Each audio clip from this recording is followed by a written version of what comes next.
Okay, good day and welcome everyone to the start of a new series.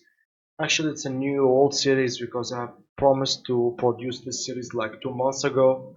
There was a vote at the end of the original complete and the free course of the CCNA 301, the English one, of course. And the vote was to record another series after the course has been completed, and that other series should be either the exam preparation series or the mega lab. The vote went for the exam prep. I made 6 videos so far. Those videos should be updated by the 1st of June by adding 2 new or maybe up to 3 videos, because I have heard that there are about 68 new questions added to the exam, so we will need to discuss about them, to know about them. But don't be afraid. Just in case you were planning to take the exam soon, you can take the exam. I have a lot of people, a lot of friends who have studied my course. Actually, most of them are from the Arabic. Have studied the Arabic course, which is identical to the English one. They have studied the Arabic course, the Arabic Mega Lab course, or the Arabic Mega Lab series, and also the Arabic exam prep series. The 6 videos. They have understood and mastered everything. They have implemented, configured, and studied very well and very carefully everything, and all of them have passed. Okay, so those are great news. Some of them have passed last week. So there were rumors that the questions have been changed for the exam. You might face questions that you have no idea about, but where can those questions be from?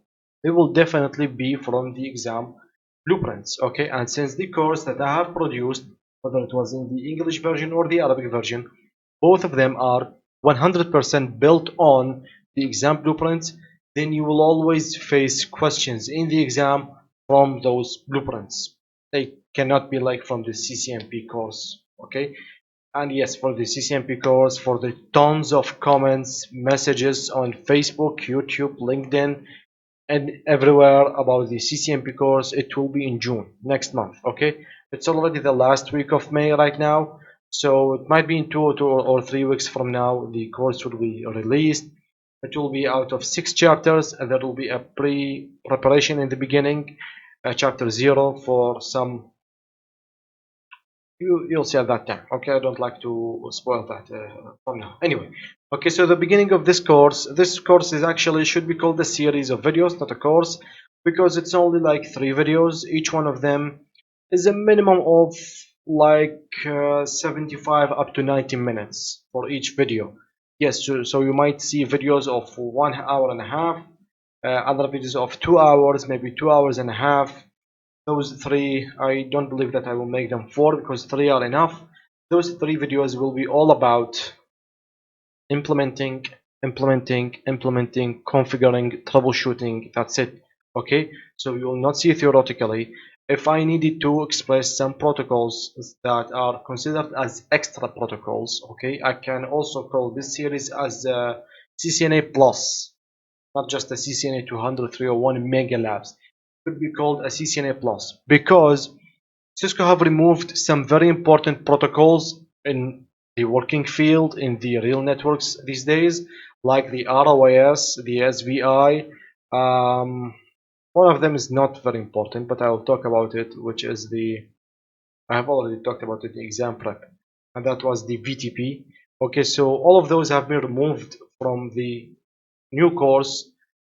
Some of them went to the CCNP, others were not mentioned at all, but they are still being used in the real networks right now. So you need to know them. And to know them, I cannot mention them in the official course that I have produced already because it was built on the exam blueprints. Where can I mention them? Here in this series, in those 3 series of videos. And since they are important in the real networks, not in the exam, so I will not make theoretical and discussion or theoretical series about them, like keep talking and blah blah blah and slides and a lot of theoretical sides about them. I will discuss them in like 5 minutes, tell you the idea about this protocol, and the rest is implementation, hands-on lab. Okay, so you'll know what the benefit of the protocol like ROAS, which is a router on a stick, or SVI, which is a switch virtual interface. ROAS will be implemented in this lab today, in this video.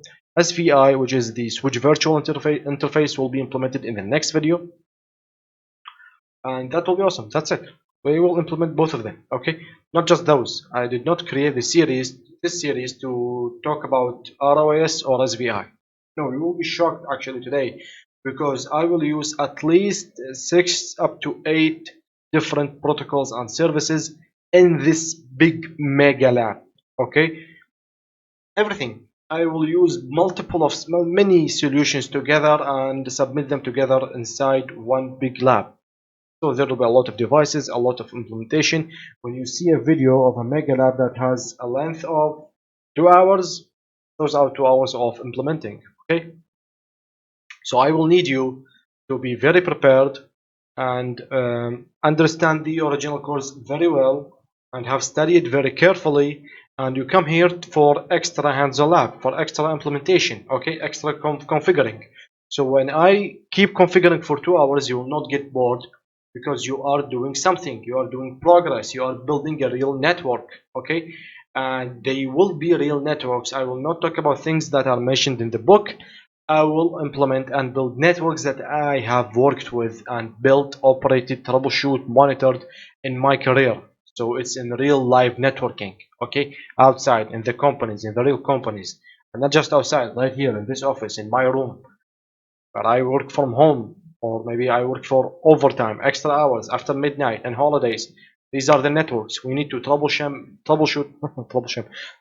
them, maintain them, monitor them, upgrade or work on them almost like 24 hours. Okay, so that's it. We will start. I will start the series right now, and in today we will do something extremely important, which is some exception of the some exception regarding what I've talked about of the mega lab or the implementation.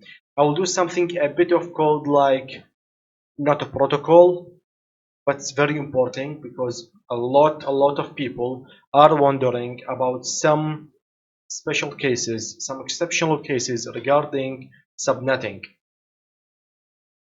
And those exceptional cases like, please sir, if I have one of the octets that is containing some ones and zeros, what will that consider to be? How will I be able to change the range of addresses? Will it called a network host? I'm sorry, a network octet or a host octet?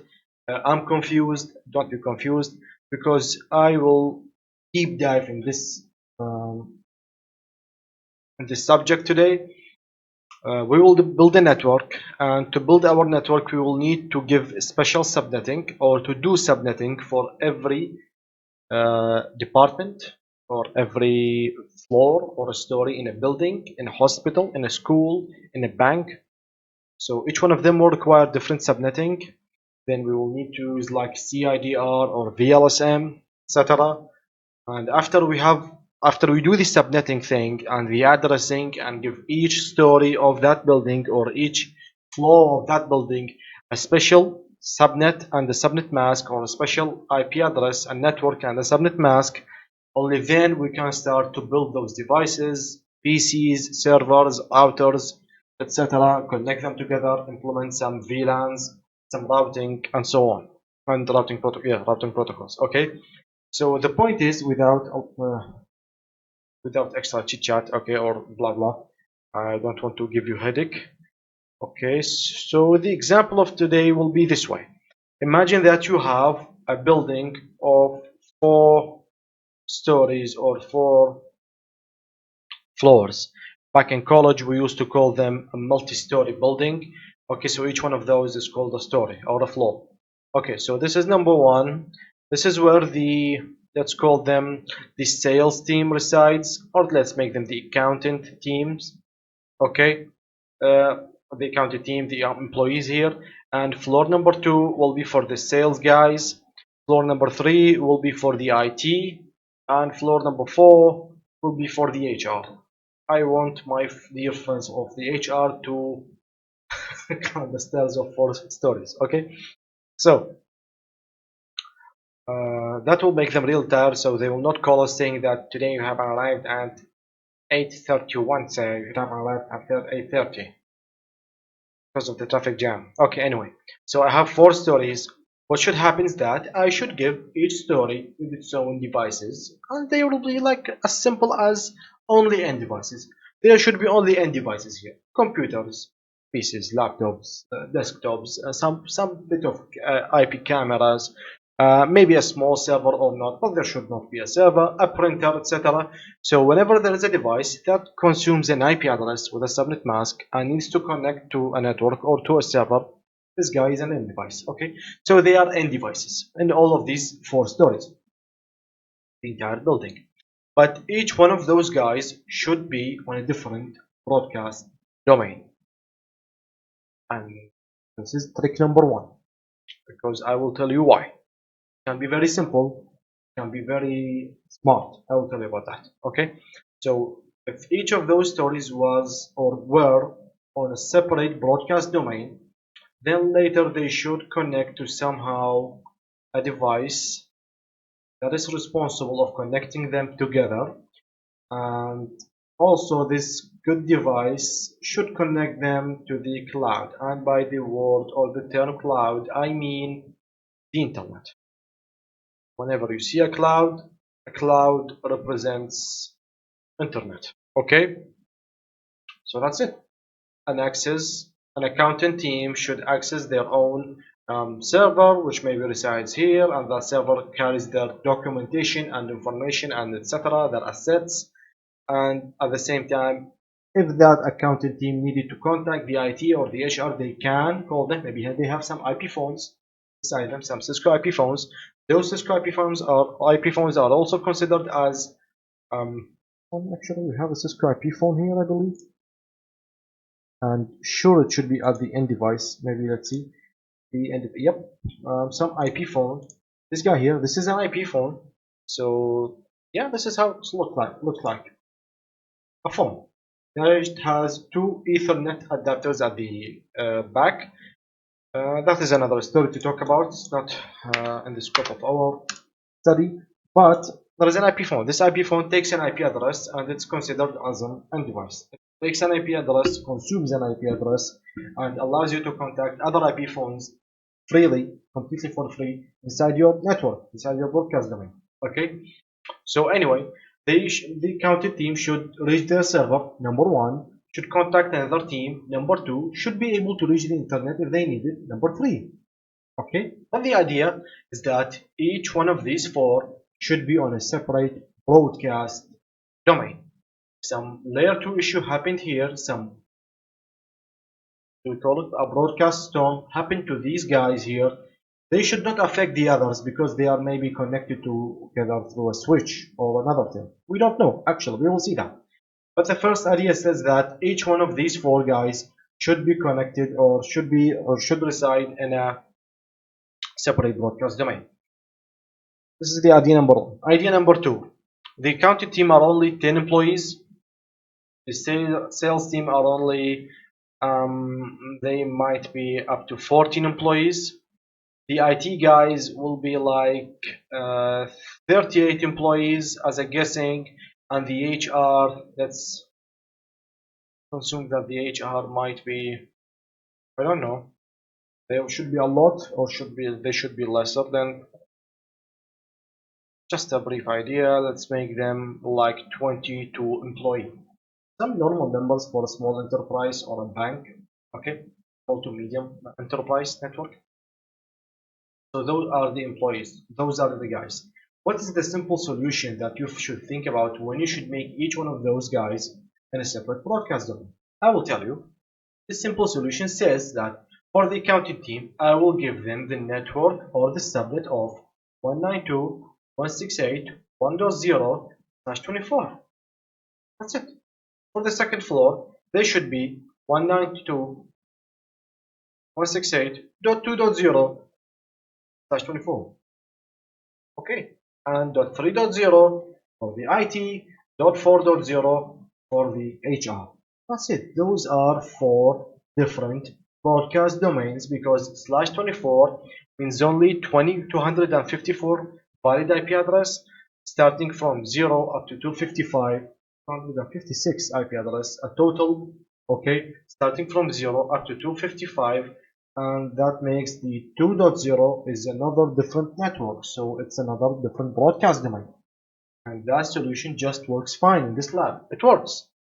But this network gives 254 valid IP address. So is this network, and this one, and this fourth one.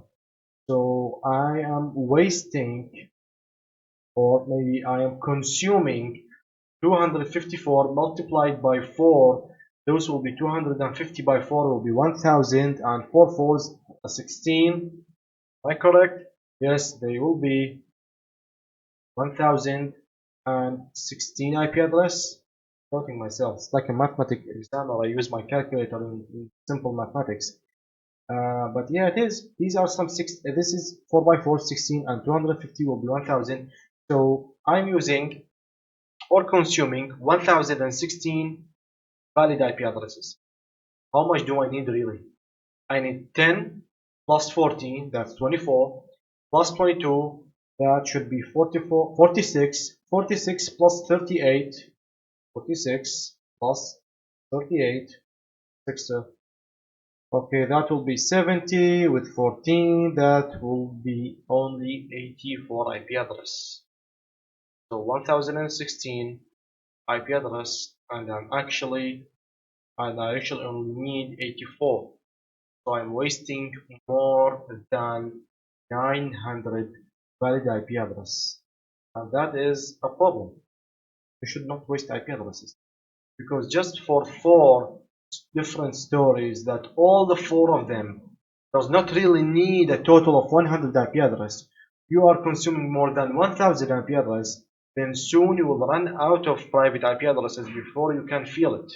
Okay, believe me, your enterprise will grow larger in the future. You will regret wasting IP addresses. And as a good network engineer, you should save a lot of IP address, not to consume or waste a lot of IP address. How to do that? I will tell you something very simple. I hope that the new layout of recording is good for you, because right now no camera stands here, nothing is trimmed. I had to drag and stretch this screen a bit. I don't think that it's really affecting your eyes, because this router is not really that stretch longitudinal. Good. Okay, so it does not really look like an egg, it's still almost like a circle. Okay, so the good solution, or the smart solution for a network engineer to do, will be this network itself gives me 254 valid IP address, and the total amount that I need is only 84. So only this network itself can provide me more than the total number that I need. So what the solution will be? Subnetting. Okay, variable in subnet mask, VLSM, or a CIDR. VLSM it will be, and you will use some CIDR technologies, just like we have talked about in chapter 1 of the previous official course of the CCNA 2.301. What we will do is that we will take this big subnet of 192.168.1.0/24, which gives 254 IP address, and we will divide it into 4 different subnets. Each subnet will contain only the needed amount of valid IP addresses inside it. So we will save a ton of IP address. We will extract 4 small subnets out of this big subnet. The 4 of them provides us with those 84 IP addresses, and the rest of the IP addresses will be saved for future uses. Yes, that's what we will do as step number 1 for today's lab. Okay, so let's start that right now. Okay, I will redraw these again later once we finish all the battle that we will take in right now.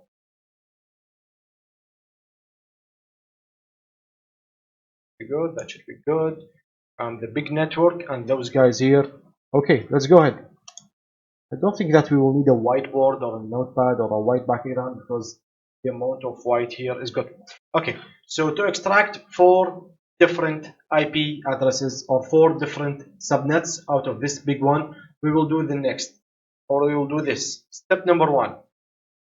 Rearrange those 4 different stories based on the greater amount of employees to the lower amount of employees. Okay, so who's the biggest one here? This one. The IT department have 38 employees, or actually they need 38 valid IP address. So it will be the IT first, will be number 38, and 22, that will be the HR, with 38, I'm sorry, not 28, 38 with the 22, and later the sales. Could have made them already in a range, but just to inform you about that because it's extremely important, or you will lose everything after that. You should arrange them. And last but not least, the accounting team, which are 10. Okay, 38, 22, 14, 10. So I will start with 38, 22, 14, 10, IT, and you will build them here again. Okay, I will start with extracting or finding out the correct or the suitable subnet for the IT, and then the HR, sales, and accounting, just like I've talked about. I haven't spoken English in like more than a month, so I hope that my accent hasn't gone bad. I don't think that I did improve it, but at least did not lose it. Okay, to start finding the correct subnet, the correct prefix or IP address, the correct or the suitable subnet mask, that gives a minimum of 38 valid IP address for this department. We will take this big subnet, which is 192.168.1.0/24, and we will start step number 1 for extracting, which is we need 38 valid IP address. And never forget that I will need a network ID, not to use it, but a network ID is necessary. To express it later. And I will also need a broadcast ID. So in total, I need the network or a subnet mask that provides me with a minimum of 40 total IP address. Okay, 2 for the network ID and broadcast ID, 38 for me, for my employees. How should I do that? I will start that by drawing number 1 and multiply it by 2 will be 2. 2 multiplied by 2 will be 4. Multiplied by 2 will be 8. Again will be 16. 16 multiplied by 2 will be 32. It will be 64. And then 64 multiplied by 2 will be 128. And so on. I can carry a lot, but I will not need those big numbers in this example. Okay, but what I need is that those 8 numbers as a beginning are enough. So step number 1 will be to add the network ID and broadcast ID, check. Step number 2 to draw these numbers, check. Step number 3 will be to start counting from right to left, okay, and count the amount of IP addresses that this number can provide me. So the idea will be, will one IP address will be enough for 40 total? Never. Go ahead to the left. Will 2 IP addresses will be enough to 40 total? No, I need 40 IP addresses. Go ahead to the left. 4 will not be enough. 8 will not be enough. 16 will not be enough. 32 will not be enough. 64 IP address or 64 total IP addresses will be enough for a network that needs a minimum of 40 IP addresses. So 64 is the good number here. This is step number 3 to know your required number. Okay, and it's extremely important, this number, because we will use it in a lot of different places in this example. Okay, so our lucky number is 64. Step number 4 will be to draw a line, this type, I think it's called a least line, or this type of lines to the right, just one step backward, to the right of our lucky number. Okay, so let's draw a star here and another star here.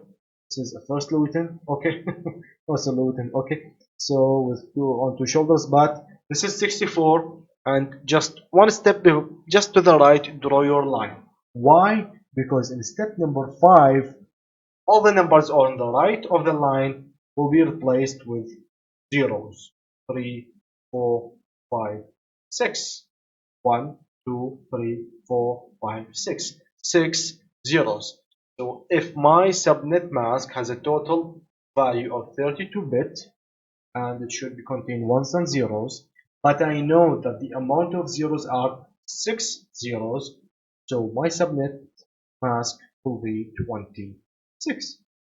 Okay? I did those examples, like 3 examples like them in chapter 1, but it's just a refreshing for you before we jump into the example that we will implement in a few more minutes. Okay, so the idea is that the subnet mask will be 26. Okay, so the network for the IT guys will be, it will start from a network ID of 192.168.1.0/24, and it will contain 64 total IP address. This is very important. Okay, so this will start for 192.168.1.0/24. Who's this guy? Dot zero.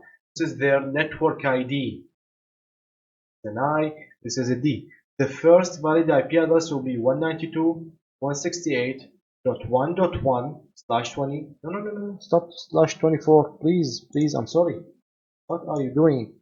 This network will be /26. The subnet mask that you have just found. Okay, /26.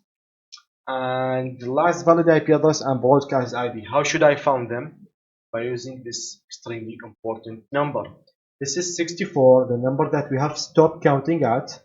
And what I will do is that I have this number, which is 0, plus 64.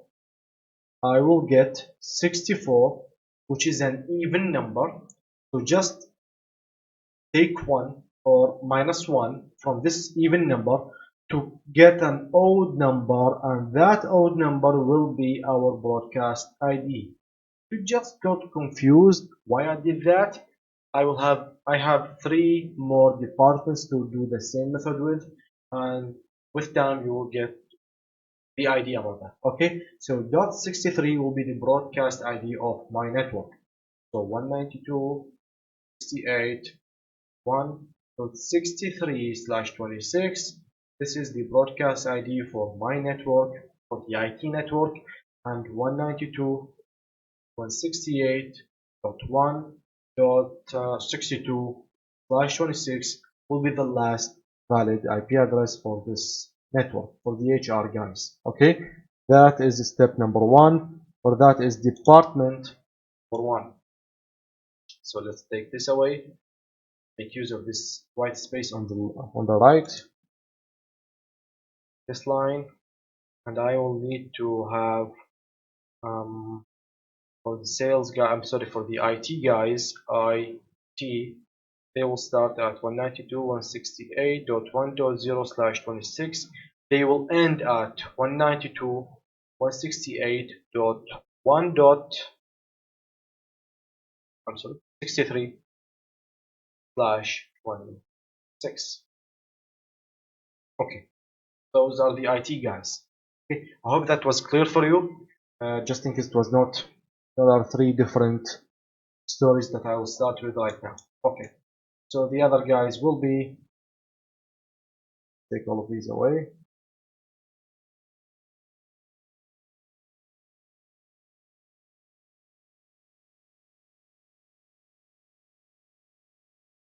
So far in May, I have 4 students who have passed the online exam.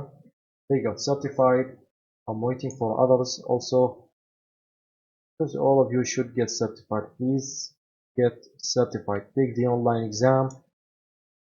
Prove that you are certified globally, because you will not regret it.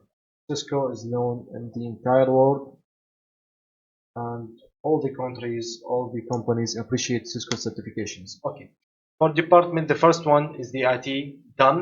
Okay, they have consumed the network starting from 192.168.1.0 and until 192.168.1.63, which is their broadcast domain. Just one step behind that or after that will be 192.168.1.64 with an unknown subnet mask, and this even number is the network ID of the HR, the other department, the next department. So in the HR, I need 22 valid IP address, plus the network ID for the guys, plus the broadcast ID for them as well, and that will be 24 valid IP address. Okay, so step number 2 will be start counting from right to left. 1 is not enough, 2 is not enough, I need 24 as a minimum, 4 is not, 8 is not enough, 16 is not enough, 32 total IP addresses are enough for guys that needs a minimum of 24. 32 is our lucky number. I will draw this line on the right of 32, which is our important number here. Okay, and whatever there is on the right of this number will become zeros, so those will be 5 zeros. So subnet mask complete size or total size is a 32-bit minus 5 zeros. This equals in 27 ones. 27 ones. So 1 2 3 4 5 6 7 8 9 10 11 12 13 14 15 16 17 18 19, 20, 21, 2, 3, 4, 25, 26, 27, and 8, 9, 30, 31, 32. This is how hash 27 looks like. Okay, so how to make use of that? I will tell you how to make use of that. Let's just take them away this way and also this way, and all of those good numbers, I don't need them right now. Okay, so it's slash 27 starting from 192.168.1.64. I know this is the network ID, but I don't know the subnet mask. Now that I did know the subnet mask, it will be slash 27, yes. And the first valid IP address in the network of the HR will be 1.68.1.65 slash 27. The broadcast ID of them will be Delhi. I will tell you.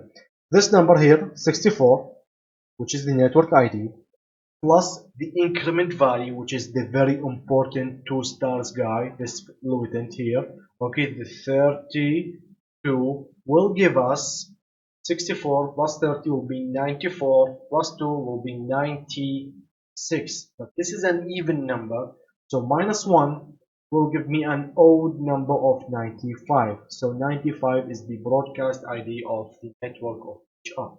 Okay, so 192.168.1.95/27. This is the broadcast ID, and the last valid IP address for this network will be just one step before that, which is 94/27. Okay, I hope that this is okay so far. So for the HR guys, they will use starting from 192.168.1.64/27. We will have a lab, we will have subnetting, we'll have VLANs, routing, OSPF advertisement. So each of these networks should be advertised, used, and subnetted in the network in the lab by the real subnet mask. This is very important. Okay, /27 and 192.168.95/27. That should be enough. Okay, so for those guys, so long, go ahead, goodbye. Let's go for the third department, which will be the sales. And sales right now are sitting in their homes, in the quarantine, and they have no idea if they are working or not. This have really affected their job or not. Because for me, it did not affect, and actually for the past 30 days, I haven't been in a real quarantine. We are working from the office. This depends on the laws of your countries. I wish to all of you full healthness, and just a good and clean work they can. Okay, so the third department will be sales. They have 14 employees, or they need a minimum of 14 valid IP address, plus 1 for the network ID, plus 1 for the broadcast ID. That will be 16. Okay, so let's see. 1 is not enough, 2 is not, 4 is not, 8 is not enough, 16 is enough. Yes, it's a critical number, but it's enough. I can make use of that. Maybe the sales will not have new employees in the future. If they have, it will be a disaster because I will just give them right now a network that gives them 16 IP address, one ID, two IDs actually, and the 14 valid. So they should not hire new employees. Unless if they need it, then I should give them 32 and slash 27. Okay, but for this example, just for variety, I will take 16 because it matches the number. So just on the right of 16, I will have to draw my line. This is my lucky number here that I have wrote on its right, and 1, 2, 3, 4. 4 zeros. So 32 minus 4 will give me a slash 28 subnet mask. Good? I hope it's good. That will be starting from 95 is an odd number, so one step after that the even number will be 96. So 192 168.1.96 slash home slash 28. Good. This is the network ID for the sales guys. And the first valid IP address will be .1.97 slash 28. And the broadcast ID for those guys will be the network ID, of course, which is 96 plus the lucky number, which is 16. And that will give us 106, 112. Valid IP address. I'm sorry, 112. This is an even number, so one step behind will be an odd number, and that odd number will be 111 slash 28. This is the BID, broadcast ID of the sales department. Okay, and one step before that will be the last valid IP address of this network. Good. I hope it's good for you.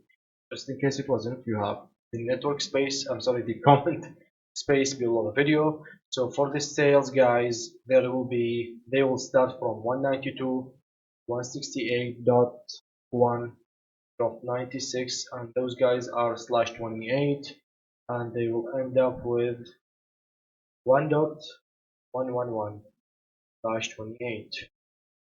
That's it.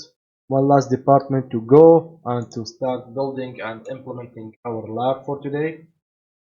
I really hope that this was useful so far for you and refreshing for your subnetting skills and information. This is how to deal with an octet that has ones and zeros. This is an octet that can range through or between some limited amount of values, like only from 1916 from 96 to 111. This is how it should range. What limits that ranging is, or this range, what limits that range is the subnet mask, which is like here, a slash 28, 27, 26, or so, whatever. The last department we have is the accounting teams. So the accounting team they need 10 IP addresses plus network ID, and the broadcast ID will be 12. So 1, 2, 4, 8 is not enough. 16 is enough again. So on the right of 16, I will draw a line. I have 4 zeros, and that means the same like the sales guys. They have a subnet mask of slash 28, and starting from the even number next to this one will be 192.168.1.112 slash 28 again, because we have just found that. The first valid guy will be .113 slash 28. The broadcast ID will be network ID 112 plus the lucky number 16. That will be 122.128. 128. Okay, and 8. 128. So .128, and the last valid IP address will be one step before that, will be 120. Oh, I'm sorry. Oh, sorry, what are you doing? This is an even number. Okay, so it will be 127 and the 126 before that. Yeah, okay. This is the network of the accounting team. So they will start from 192.168.1.112/28. They will end up with 192.168.1. Sorry, 127. How about that? How about really saving all that amount of IP addresses by using the variable length subnet mask alongside with the CIDR? By variable subnet mask I mean the classless subnets. Using the classful subnets will result in consuming more than 1000 valid IP address for the sake of less than 100 required valid IP address. So what will happen one step after those guys? What will happen is 192.168.128 dash something up to the end of slash 255 of that big network of 192.168.1.0 slash 24. So slash 24 gives me 254 valid IP address. What I did is that for those 4 departments, I've only consumed half of the valid IP addresses because it has ended up in the last department with slash 127. Okay, so this is a slash 128. If I wanted to use like the entire valid IP addresses from 128 up to 255, I can make a slash 25. Okay, that's it. You can practice on that. This is the rest. I have consumed about, to be honest, in this 4 stories building, I've consumed a total of 128 IP addresses, starting from 0 up to 127. Okay, only half of this big subnet I have saved the other half. So this is really an important thing because we did save a ton of IP addresses. Okay, this is the extreme importance of subnetting, addressing, and all those skills. Okay, so right now, so far, I know how to extract 4 small subnets with their subnet masks from a big one, and now I will implement my lab with ton of devices, protocols, and a lot of configuring with that. So that took about 40 minutes, and I believe 1 hour or less, or another 40 minutes will be enough to subnetting. I'm sorry, to implementing and configuring. Okay, so all of these are not important so far. All of those guys are not important yet. I'm sorry, from now on.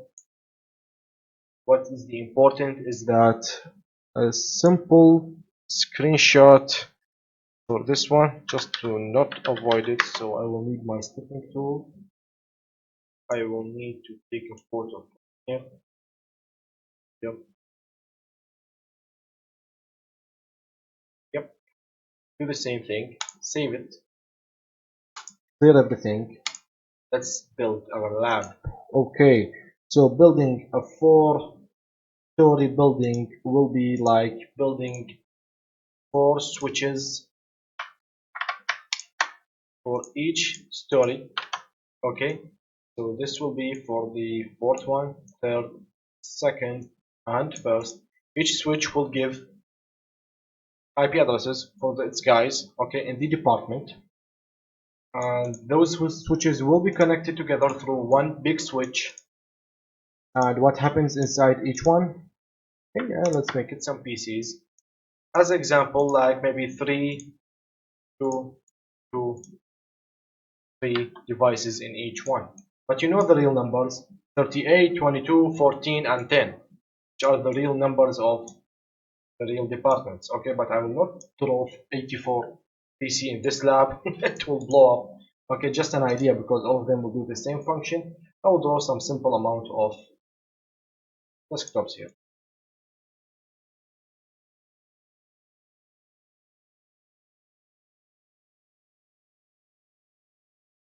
This way. That should be good. Okay, let's start connecting them together. So who are those? Those are the HR guys, and those are the IT guys. Those here will be the sales, okay, I believe, and the accountant team here. So this switch will be the HR. This switch will be the IT. This switch will be the sales. slaves. Sales, that slaves is not a password. Okay, and the accountant team. That should be good. This one will be the main switch. Is the screen clear for you? Because I have maximized it. Okay, so I hope that it's will be clear for you all. Good. And those guys will be connected, all of them, to this main switch. Okay. Okay. So let's do the next step. Will be some drawings here. A fill, there will be a fill. Select a light pink for the HR. I don't mean that all of them are male employees.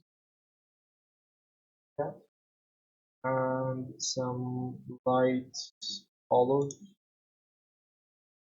don't know what you call that color, for those guys in IT team. I'm not an IT team. I've worked as an IT guy before. Was always networking directly, and there is a big difference between them, believe me. And the blue will be for those guys in sales. And last one will be the accounting team. Let's take a bit of different color. That will be the yellow. That should be it. Okay, thank you, sir. Oh, go back to the select. Good. Those are the 4 different departments. What are the subnets for them? Let's go back to our screen that we took. Was this one? Okay, so the accounting team 10. They will start from, which one is the account? This one. 192.168.1.112. Okay, .1.112. I will need a text, and I will need to type 192.168.1.111, no, 112/28 for them. Okay, so this one will be right here. Let's make it on the right. Okay. The other guys will be, yep, /28. Yes. The sales, those also /28, starting with 96.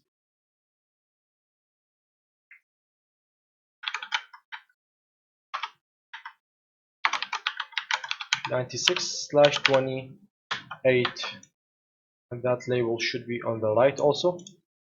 Later, next, I have those 3rd floor, which is the IT.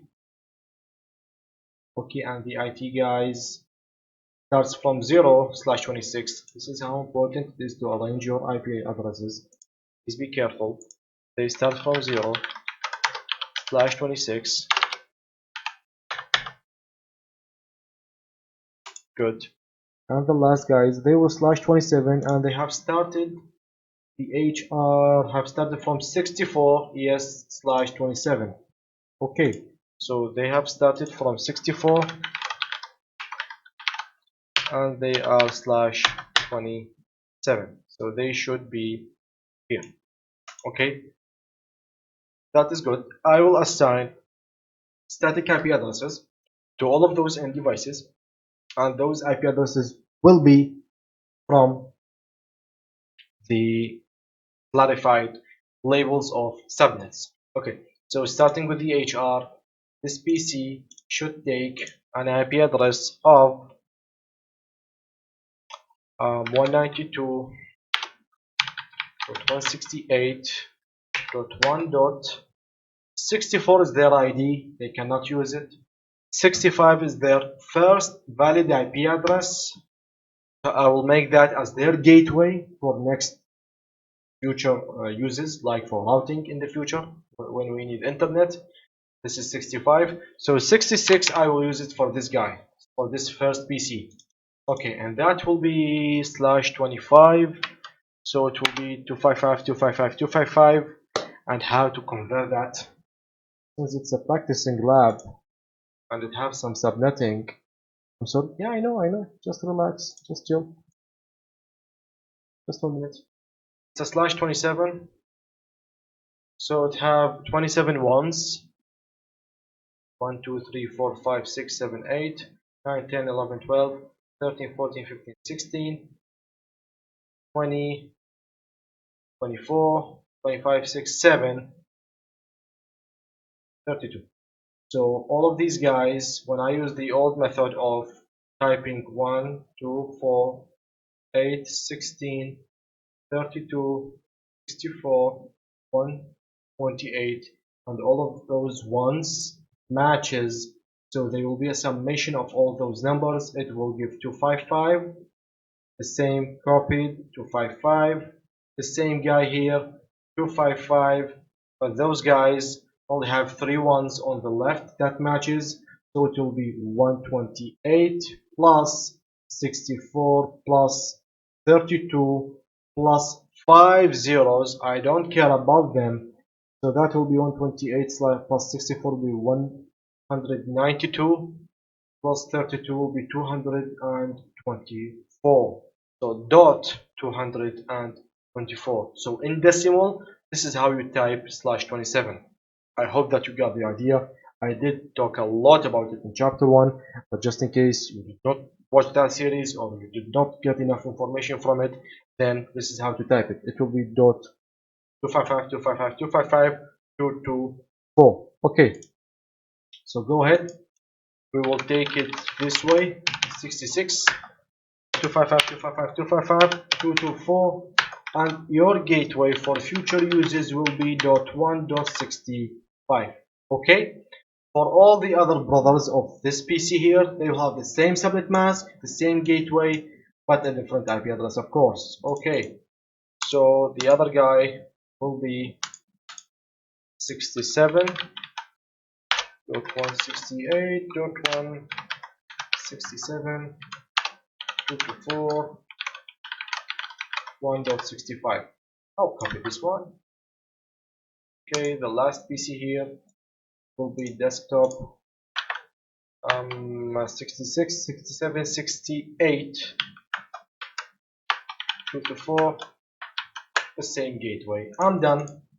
I did this department of HR. Okay, for those other guys in this department, they will have the what? Starting from 0, this is a network ID.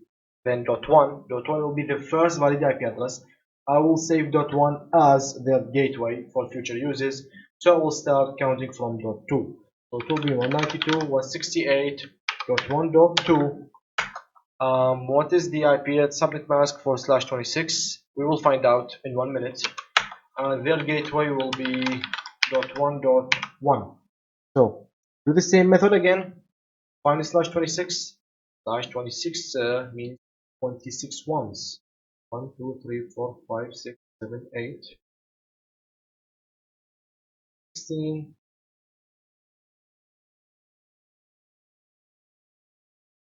24, 25, 26, 27, 28, 29, 30, 31, 32. 26 ones. Whenever I found all ones, then those guys will be 255, 255, 255, and the first number on the right will be 128, 64, 32, 16, 8, 4, 2, 1. All of them are useless because below them are zeros. So I will need only the first 2 numbers, which will be 128 plus 64. That will be 192. So this is how to type the slash 26 in decimal. That will be 255, 255, 255, 192. It's extremely important to know that because when we use routing in the future, we will need the same one. Again, when we will assign a gateway, a default gateway for those guys like in a router, we will need to know how to type this one again. Okay, so this is how important it is. That will be slash. Okay, so this is the gateway for all those departments. This is the subnet mask for all. I'm sorry, for this department, and this is the subnet mask for them. This is the IP address for this one. Catch my breath. Okay, so this will be dot 3, 128, the same gateway. Thank you. Goodbye. Okay, the third one here, this is the cells and they counted. Both of them have /28. Let's see how we will deal with /28. It's important that it starts with 96. 96 is the network ID, useless. 97 is the first valid IP address for the gateway. 98 is what I will use here. Okay, 98. Subnet mask. Who is subnet mask? Let's see how we type /28. Yes, 97. Okay, how to type /28? I will tell you. Instead of 26, 28. So these are 24, 25, 26, 27, 28. So I will use 32 and I will use 16. Okay, so I will submit. I will sum. I'm sorry. I will plus. I will add. I will. I forgot how to express that in mathematics in English. Sorry. Okay, but I will. It's not summarize. It's I forgot the word that I just said 5 minutes ago. Okay, but it will be a plus. Okay, 192 plus 64 will be 192. 128. I'm sorry. Plus 64 will be 192. Plus 32 will be 224. Plus 16 will be 240. Okay, thank you. So it will be 240 or 240 here. 240. This is how to type /28 in decimal. So it will be just this way. Okay, I hope that it is okay for you, as we will use it also on this network because both of them are /28. So it will be .40. Okay, for you here, come in. You will have this gateway. You will have 99. Just jump, and you will have 240. Oh, okay. Clear the screen for me. Thank you. For the last department, I will have a desktop.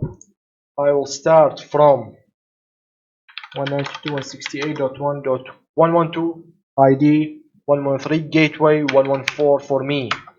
Okay, and it will be .40 because it's /28, and I will just copy that.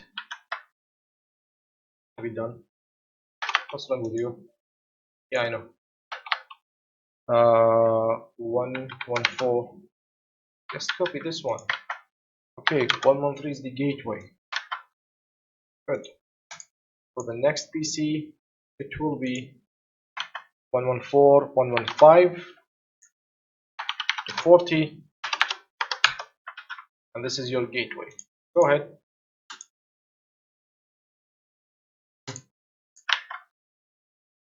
116, 240, and slash, yes, this way. Good, and goodbye. Okay, so I have now 4 departments. All of them have a suitable and a good small subnet with a suitable subnet mask that works, that operates normally without over consuming valid IP addresses or total IP addresses. And how to check that, since all the 4 of them are in different broadcast domains, so they should ping internally, but they should never reach other devices from other networks. So let's see. You have 66. Let's ping some guys from the next door. So they will be .1, .2, 196. I'm sorry. Let's ping our neighbor, our friend, which will be .67. There is a ping. Thank you. There is a reply. Okay, this is for now. But for another one, or device from another network, will be .2. Timeout. Timeout, Habibi. Timeout forever. This annoying vest. I'm really sorry. I don't like it. Okay, never try to ping on a different broadcast domain. The big alternative for subnet mask. So total loss, someone from this team, maybe 98.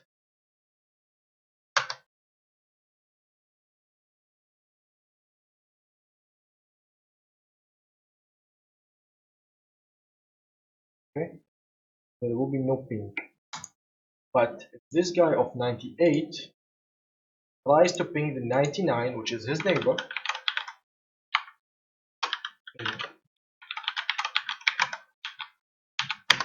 there is a ping. Okay, so this is a big benefit. This is the big #1 benefit of subnetting, is that we have used only small subnets. We have extracted and created small subnets, and that isolated those guys from each other. This is #1. #2, how to connect them. I can add a router, and this router here, of course, routing or forwarding or connecting multiple broadcast domains will definitely require a layer 3 technology. So it's either a layer 3 switch or a router. Let's use a router today. A router today. So this router, no, I'm sorry. This router should be the gateway for those devices and route between them. One tricky, annoying question, which is those guys have a default gateway of .65. Those guys have a default gateway of .1. Those guys have 97. Those guys have 113. Where are those numbers? Where should they be configured or used? Actually, because it's either to this interface, this one only alone interface here should have an IP address. Am I right? Whenever there's an interface of a router, it should have some IP address and the subnet mask also. Okay, I agree. So for this router to be the default gateway for those guys, it should carry their default gateway ID. Okay, their default gateway IP address, which is 65. And this interface will become the default gateway for those guys. It can be. What about the other three?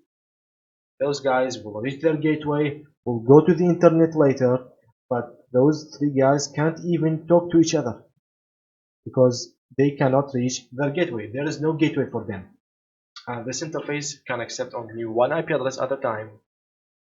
So without talking a lot, I will zoom in to this interface, which looks this way from inside. And what I will do, virtually, not really, I will divide this interface for virtual sub interfaces, small sub interfaces inside this big interface of fast Ethernet number. Okay, it's not showing. I will show it from the label, and I will give to each small sub interface inside an IP address. And guess what? That IP address will be the gateway for those guys. That IP address will be the gateway for those guys. This one will be for those guys, and this one will be for those guys. Yes. And since four of them have a default gateway they can reach, then there will be a routing to be performed between them. They will see each other in the future. They will go to the internet, all of them. They will reach the servers of the company or the bank, and that's it. The story ends. Okay. This method of dividing one interface into multiple sub-interfaces and route between them or connect them is called a router, which is this router, on a, stick.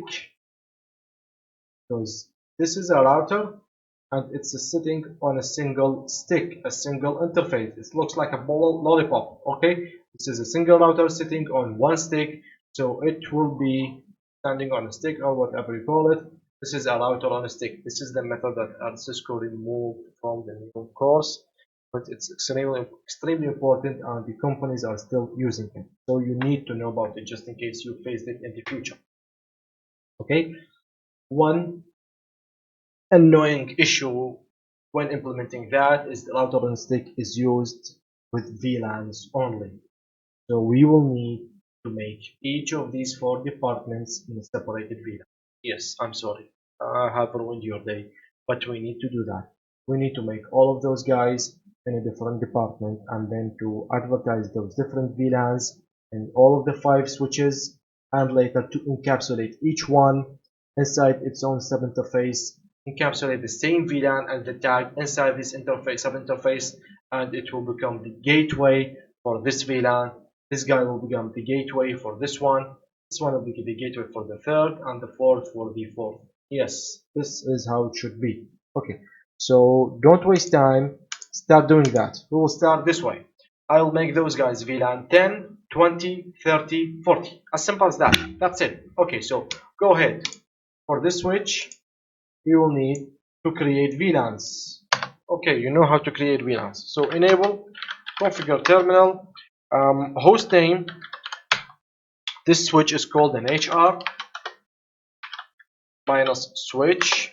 Okay, it's an HR switch. Thank you. I will create VLAN number 40 and I will give it the name of HR. Just in case you have watched chapter 2, then you know that I will need to advertise all the 4 VLANs and all the switches here inside. All the switches. It's extremely important. Why? Because for a tag to travel inside a frame from one broadcast domain and enters another broadcast domain, like from the pink to the blue, the green, yellow, whatever, all those switches should know what VLAN 10 is, 20, 30, and 40 to speak and listen to them. Okay, so I will need to advertise all the 4 of them. So it will be VLAN 40, name HR, VLAN 30, give them the name of IT. Yes, I can do that without exiting. It can be applicable. VLAN 20 will have the name of sales, and VLAN 10 will have the name of accountant team. Okay, so end show VLAN brief. I have my friends this way 10, 20, 30, 40. Okay, so show run.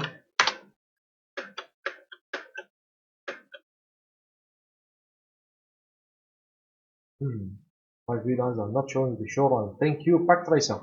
I will not use you in the CCNP. Okay, anyway, I'll do that again. Notepad.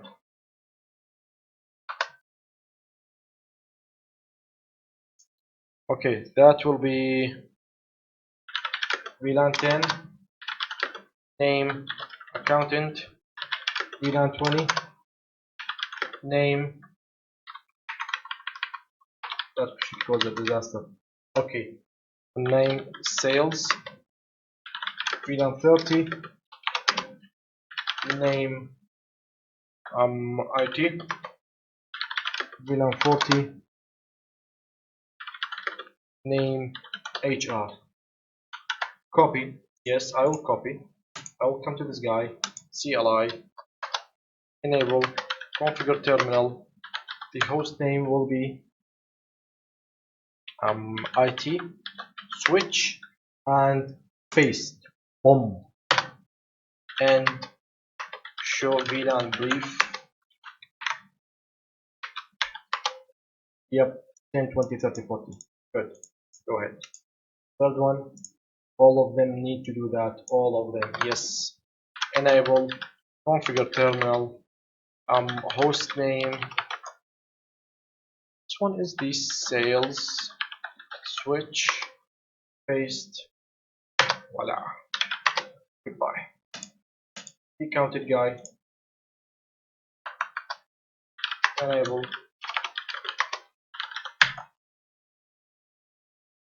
host name should be the accountant, switch, paste it, yep, and thank you. One last guy here should know them because he will be the interconnection between them.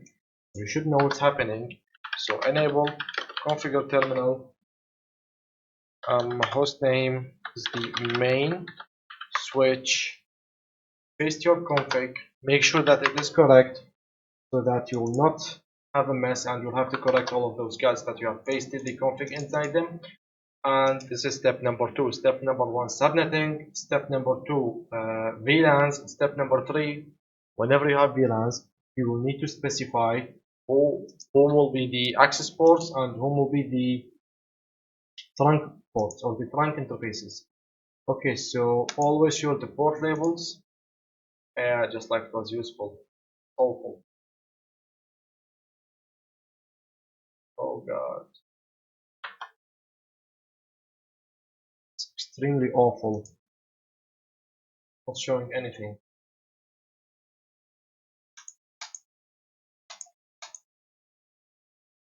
Hmm.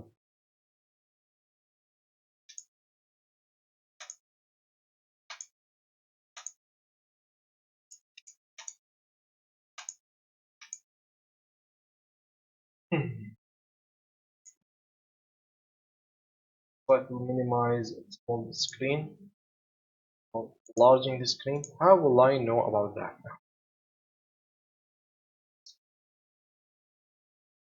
This is extremely annoying because here it's showing okay, we have no problem with that.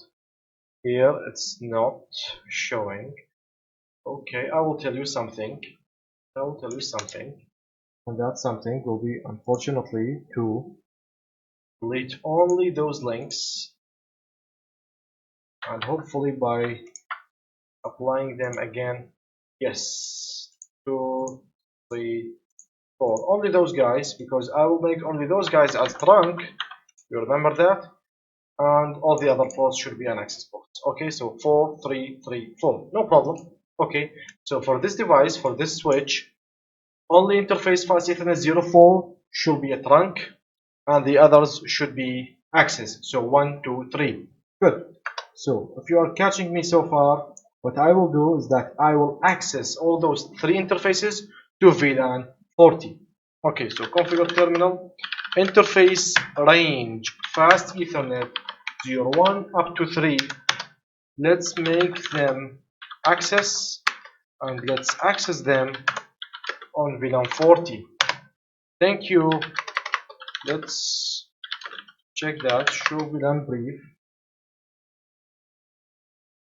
VLAN 40 have 1, 2, 3. Thank you. Thank you. Go ahead. Escape. Okay. It's number 1. Number 2. Fast Ethernet 03 will be for this switch. So these will be Fast Ethernet 01 and 02. They should be accessed on VLAN 30. Interface range Fast Ethernet 01 and 2. Switch port mode access. Switch port access on VLAN 30. No, no, no, no. Oh, I'm sorry. No. 30. Okay, end. Before ending, exit. No VLAN 60. Please clean. Then end. Show VLAN brief. Good. VLAN 30 have these interfaces only, and there is no VLAN 60. Okay. For this guy, dot 3 is here, fast Ethernet 03. So this will be 01 and 02. Interface range fast Ethernet 01 and 2. Switch port mode access. Switch port access VLAN 20 and show VLAN brief.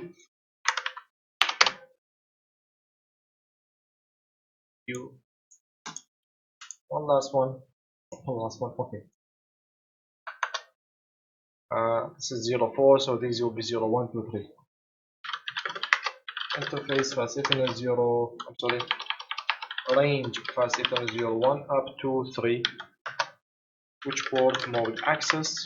Switch port access to VLAN 10 and show VLAN brief. Are we good? Are we there yet? Yes. You might be wondering why I'm leaving all these 4 switches by only configuring the access ports without configuring the trunk ports, because those 4 ports on the left of every switch should be trunk. I will tell you what.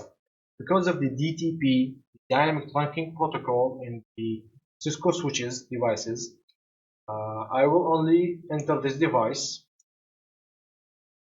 And for this good device, I will do this command of interface range fast Ethernet 0, 1 up to 4, which is this 1, 2, 3, 4, and I will hit one command trunk.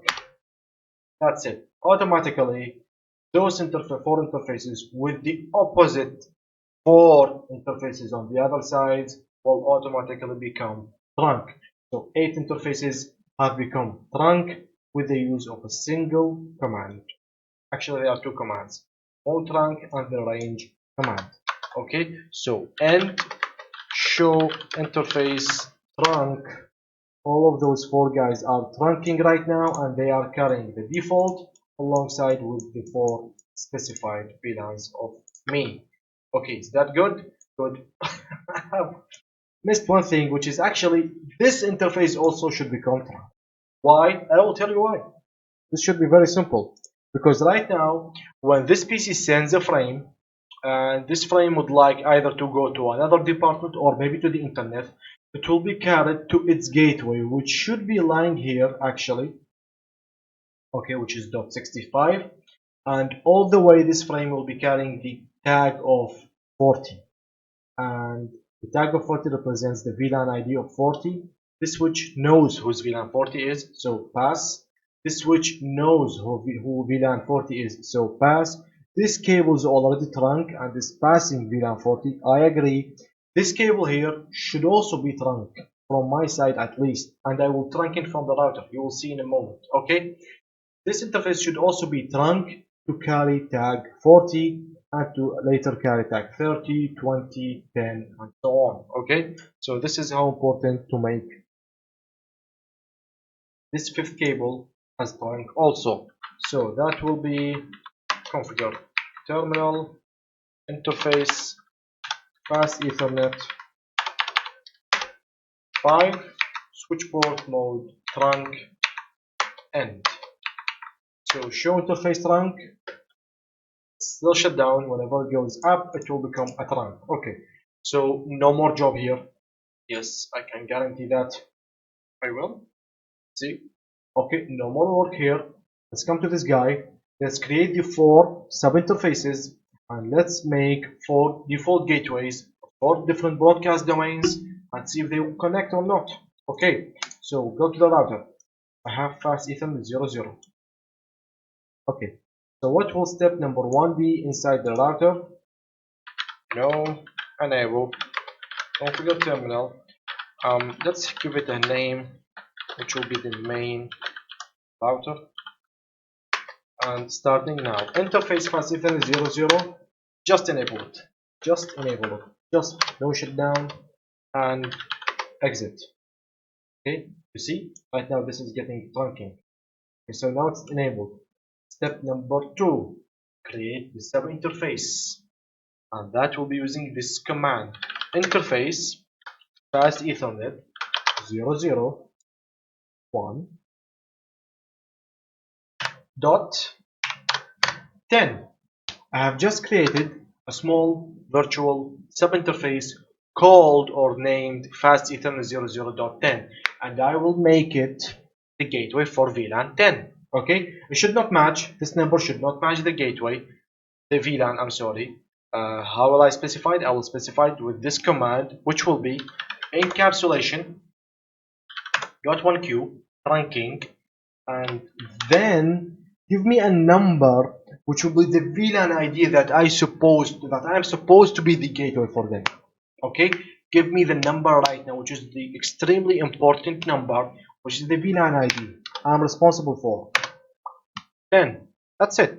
So fast Ethernet 00.10 will be the gateway for VLAN 10 entirely. How will it be the gateway? I'm giving it the IP. Okay, so 192.168.1.112/28 will be expressed this way. Remember how important is that? Why? I'm sorry. I make it. I am sorry. This is the. I'm explaining. This is the network ID. It should be .13. Yes, sir. Okay. So end show IP interface brief. You will notice that .0 is up, and I have 0.10 has an IP address manually and it's up and up running. You need to test that before completing. You got it. Okay. Command prompt and ping your gateway. Yes, thank you. Reply from the first request. There is a ping to the default gateway. Yes, .13, which is my default gateway. Go back to the router, create other 3 sub-interfaces for the other VLANs, and let's see the result. Configure terminal again. .20 will be the interface for the gateway for VLAN 20. Yep, and it will have the IP address of 97.192.168.1.97, and it's also /28 to 40.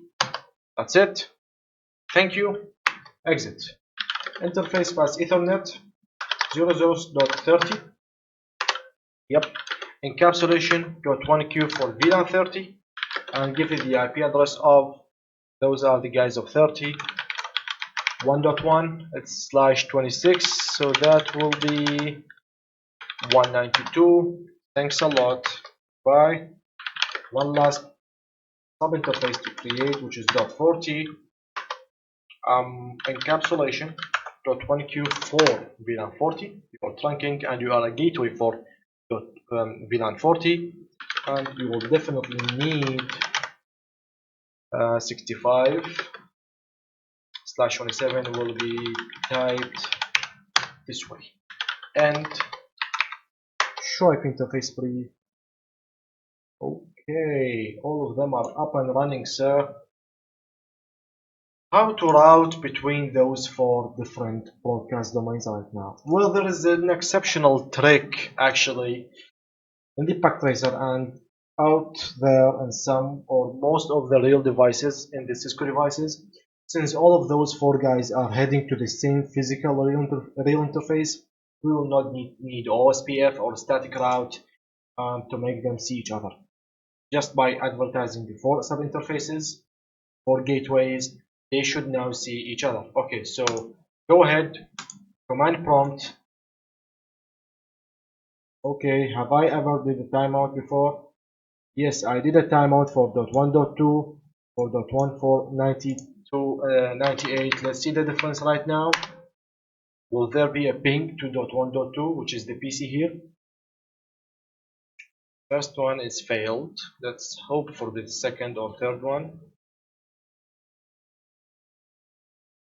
It's taking a lot of time. Thank you. There is a ping. Okay. So we successfully connected 2 different broadcast domains, or maybe 3 different broadcast domains. The first one will go lost, be a sacrifice. The others will be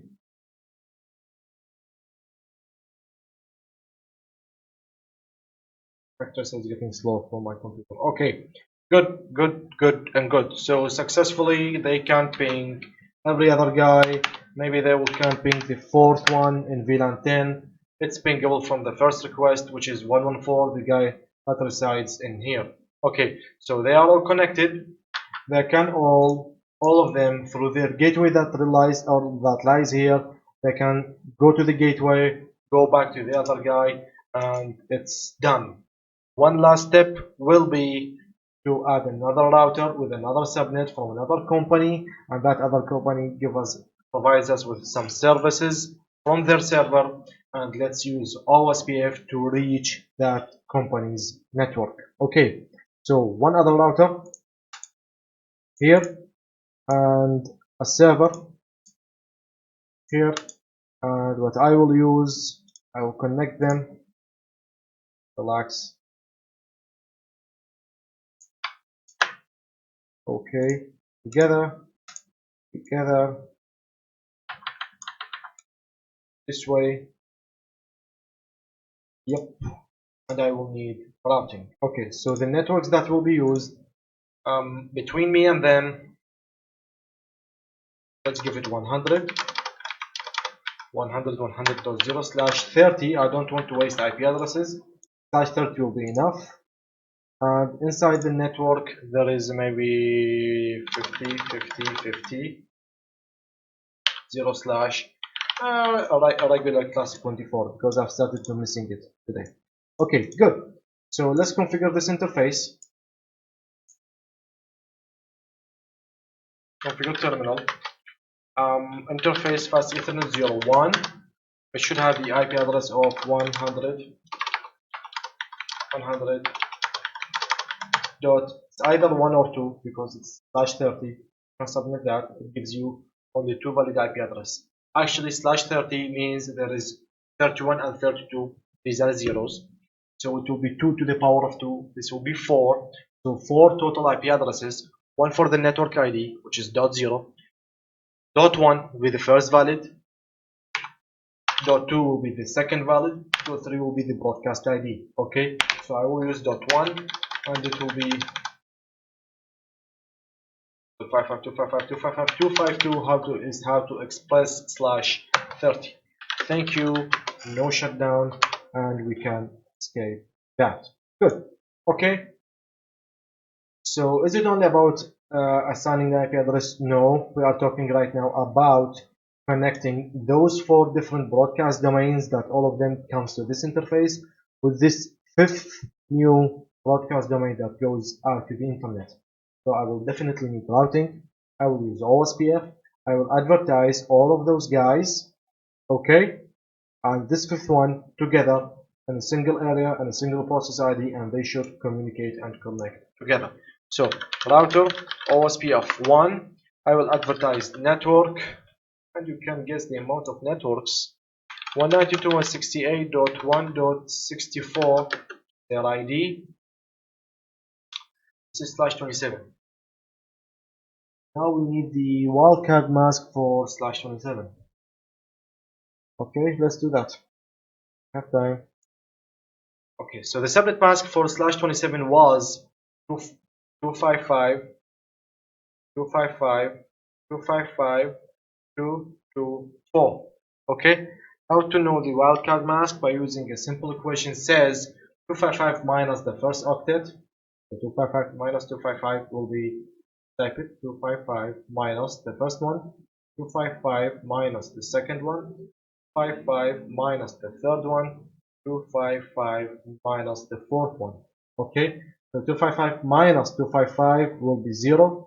255 here minus the second one will be 0. 255 minus the third one will be 0. And 255 minus the fourth one, which is 224, will give me, by using calculator or my brain, 31. So 0 dot 0 dot 0 dot 31 is the wildcard mask for /27. Okay, now that's okay. Okay, let's go back. 31, and it will be inside area 1. This is network 1. Network 2 will be what's network? This one .1.0. This is /26. So if you have calculated the same way, the first 3 will be also zeros because all of them are 25. The fourth one is 192, so it will be 255 minus 192. How much will that be? I'm sorry.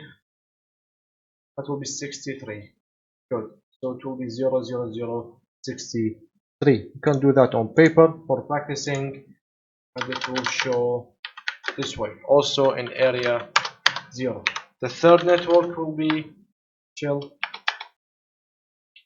This one 96, and it has /28. That means 240. So it will be this way. I can guarantee. Oh, by the way, just like there always the decimal number of when you type. I'm sorry. How can I express that? Sorry, I forgot. Okay, whenever you type a wildcard mask, the number on the right will be an odd number. Okay, so it's 31, 63, 15, 7, 127. It will always be an odd number. Okay, so area 0. One last network to advertise will be those guys here. 112, since they have the same wildcard mask because of the same subnet mask. Okay, this is my networks. The network from the outside is this network. This will be network 100.0, and it will have .3, an odd number, which is 255 minus 252. I'm done in this router. I will not come back again here. I hope that everything will work correctly and I will no need to go back. Okay, this one needs some addressing, enablement, and OSPF. So configure terminal. Host name will be, who's this guy? External router. I don't know.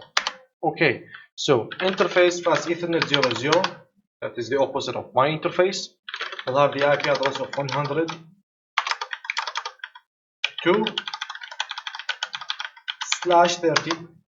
No shutdown, please. Thank you. Exit. Interface fast Ethernet 01 heading to the server, and we'll take from this subnet here will be IP add of 50/50/50 is okay, and that will be /24. Yep. One last thing. You note, I hope, network advertise the 100.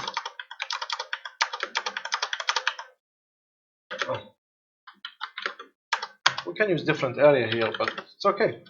We'll use a different area in another lab. There will be another lab of different areas and ABRs. Okay.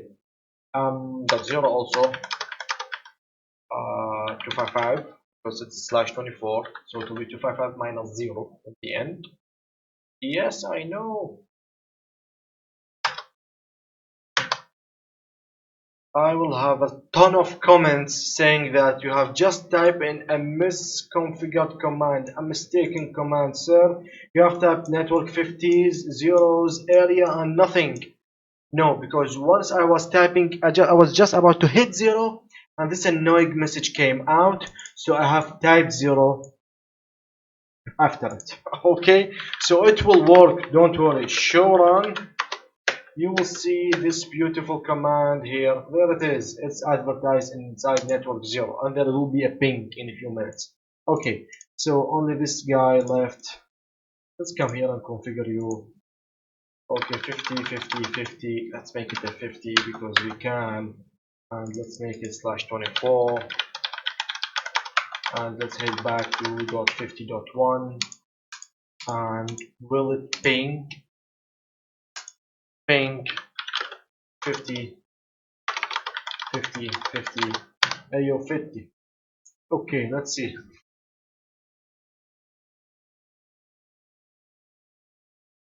Thank you. Good. We're done.